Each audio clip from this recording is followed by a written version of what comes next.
Hello, welcome to my channel again this week, and today I'm going to be talking about how God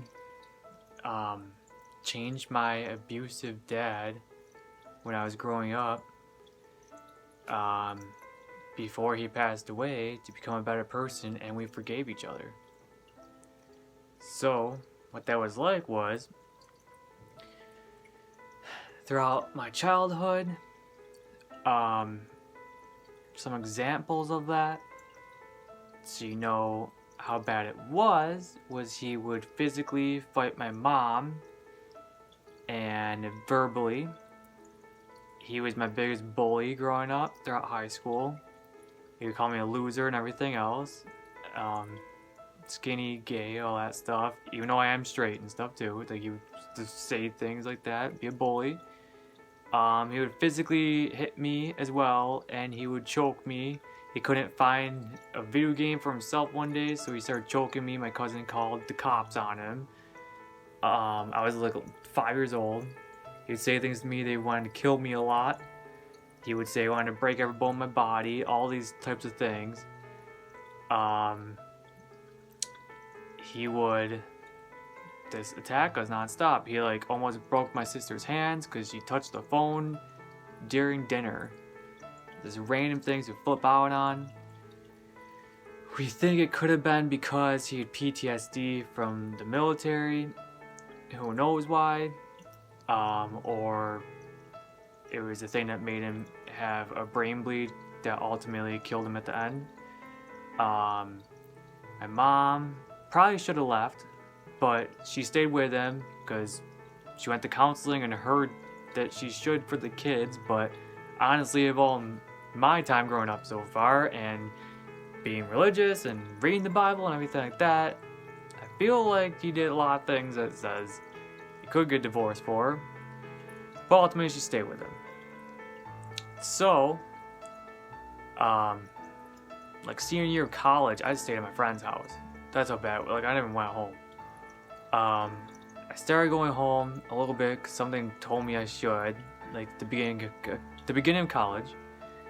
And one day I just prayed that we could be closer together. And for some reason, I prayed that prayer when Grandma's funeral was at that church that we used to go to a decade ago. And for some reason, I just felt like we should go there. So my friend came with me and we went there. That was my prayer request to the church, was that we get closer together. That night, I had a dream that there was a surgeon in a room, a surgery room, that was asking if we would like to do surgery on someone. And then I woke up, and we're going throughout the day. Then my uncle called me. He found my dad on the floor at the house, and they called the ambulance. That was in Rochester. I live in Buffalo. That's an hour away. I had to drive my crying mom there. We got there, and the surgeon asked if he wants to do brain surgery. We said yes. My dad said that, he could. Okay, this is what happened. We got there, we said do brain surgery. My dad was in a coma for 30 days. During those 30 days, I kept going up to people and on Facebook, making groups and stuff to pray for him, because even though he was mean to me, for some reason I felt like God was giving my family a second chance with him. So then, my dad woke up from the coma on my birthday and said that God,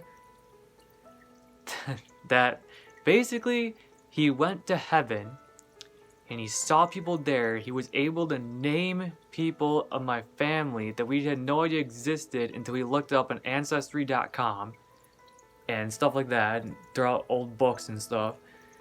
And they told him he's getting a second chance. And he woke up, started crying, looked at me, and said thank you. But he couldn't even talk. He had the tube down his throat, so he wrote it down. And he said that people up there said I was praying for him. Yeah, he was still kind of mean once in a while after that, but he definitely kept changing for the better. Then he had another brain bleed, became more disabled, and at that point, he was definitely a changed person. And like then instead of doing those bad things said before, he helped me get over breakups with girls, and you know, then we finally had father-son talks and all that stuff or whatever. And he was definitely a changed man. We talked about God a lot and Jesus. He came to church with us, and he said how much he loved us and loved my mom and everything like that. And we hugged and multiple times afterwards. I was there to help him out, and I stayed to do that as well. And he said he would do the same for us even at that point. And he was definitely completely different. We said that we forgave each other, and he started crying and stuff. This happened multiple times, not just one occasion.